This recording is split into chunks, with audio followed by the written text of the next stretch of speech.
My name is Fay Malkin. I was born in Poland in 1938. The Germans came into our town in 1941. I was 2 years old, so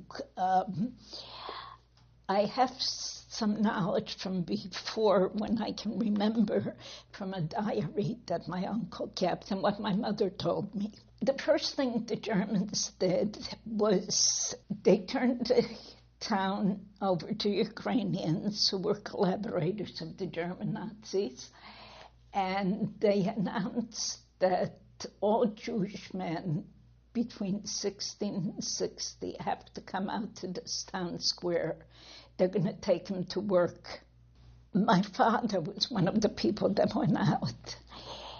That was the last my mother saw him. My earliest memories are of the ghetto. The ghetto was a holding area. It was a place where they could put all the Jews together in one space. They didn't have to go looking for them. There was a train in our town, and they would have these actions, they called them. And what these actions were was the Germans would come into the ghetto. They would round up as many Jews as they could. So they would put them on the trains, pack them in. They sent the trains to Belzec, which is not a well-known camp because nobody survived it. It was a gas camp. Everybody who went to Belzec was gassed.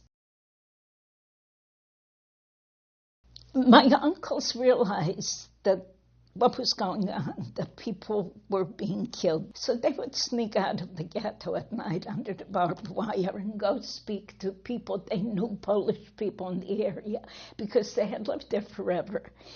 And they found, everybody said no, because to harbor Jews, if you were discovered, they would kill you and your family. So Francesca Holomayova said yes, and her daughter. She had a little house with a barn behind her little house. So when the final action happened, we all went, snuck out of the ghetto, walked to her house. There were 13 of us. A doctor and his wife came with us, and his 2 sons, my mother and my mother's family. At some point, I was 4 years old, and I started crying. And my uncles used to have these talks with me. If you come with us, I was the youngest one, you're not going to cry. And I promised I wasn't going to cry. And when I got there, I cried. And I remember this. I couldn't stop crying. So the doctor had brought poison with him. In case we're captured, we'll kill ourselves. And somewhere the family made a decision that 13 plus the 2 Holomayovas, if the neighbors heard a child crying, and the war was still ongoing, there were German soldiers all around, in order to survive, you have one person have a child. And that was not uncommon in the war. I remember them pushing a pill in my mouth. My uncle writes in the book is that at night, Ms. Holomayova came with a big burlap bag and said the child's soul is with God now. She was a very religious woman and put her in the bag. I'll bury her. The doctor came over to me and picked me up, and he felt the pulse, and he said, this child is alive. My mother's comment to them was, I forgive you, may God forgive you. We were liberated in 1944. We spent 22 months there, and so we went home. And that's when my mother found out that my father, along with the 400 other Jewish men, had been shot in an old brick factory on the outskirts of town.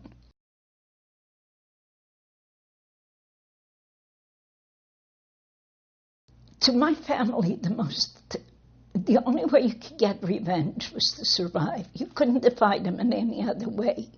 And that was the only way you could defeat them, was to survive. So I never begrudged them what they tried to do to me, because I understood you had to survive and bear witness. There are always wars. It's history. Bad things happen to everybody. The only way you can overcome it, not let it defeat you, you have to be resilient. That's the lesson from my family. That's the lesson I have lived my life by, is you can't let them defeat you, because your best revenge is to make it, is to survive.